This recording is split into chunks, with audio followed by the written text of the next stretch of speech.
Hello traders, Gary Wagner here, approximately 1:30 in Honolulu, 6:30 in New York on Thursday, 11th day of November, 2021, and this is the daily report for gold and silver. The release yesterday of the October inflationary numbers coming in at 6.2% was absolutely a game changer. Gold had been moving up substantially prior to that, and that was based upon comments by the Federal Reserve, the European Central Bank, and the Bank of England that they weren't going to raise interest rates even though there were really strong inflationary pressures. But no one perceived that we would see numbers that haven't occurred since 1990.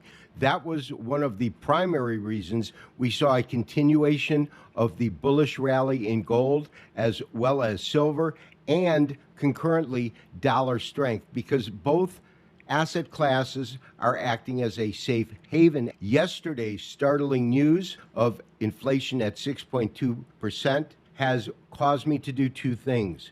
First is to update our forecasts. Our short term has already been met ahead of time, but to update our forecast for gold hitting 1900 or above. Now the question is, where could gold trade to in 2022 under the assumption that current inflationary pressures will remain at this level, which is what we will explore on today's video report.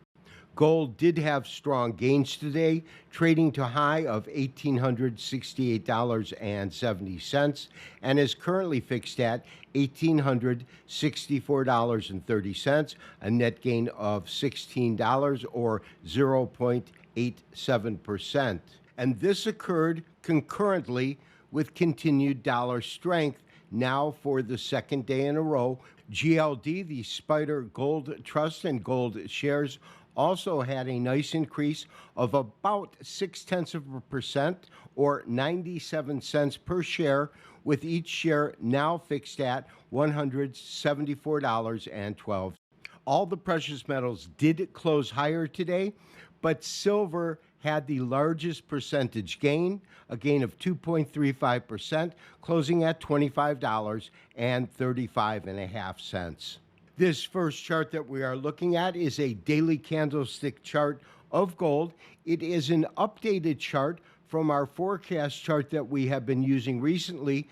One of the primary reasons is that our forecast that we would take out $1,837 by the end of this year occurred yesterday and today, with today's close well above that at $1,867.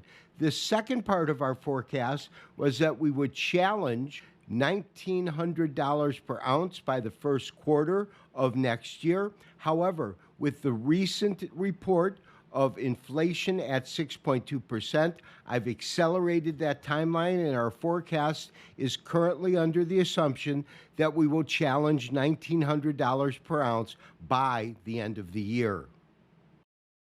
The last chart we are going to look at today is a weekly candlestick chart with Elliott wave counts as well as a Fibonacci extension to attempt to determine where we believe gold prices could max out at next year, 2022. First, the assumptions. We're assuming that our second wave began in March of 2020. That's when the pandemic first became worrisome, up to the highs of 2088. That would have been our peak or third wave, down to our fourth wave that concluded in March of this year at 1672. From there, we basically do an extension from the beginning of wave 3 to the conclusion of wave 3, and we start our extension at the onset of wave 4. A 61.8% fib extension would take gold pricing to 2,066. A 78% extension would take gold pricing to $2,170, and a 99% extension would be about $2,300. Elliott waves rules simply state that wave 3 cannot be the shortest. So anything under a 1-to-1 is a valid count, but that's at the upper end of the spectrum.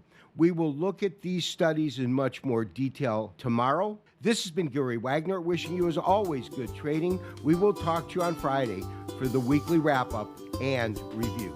Bye-bye.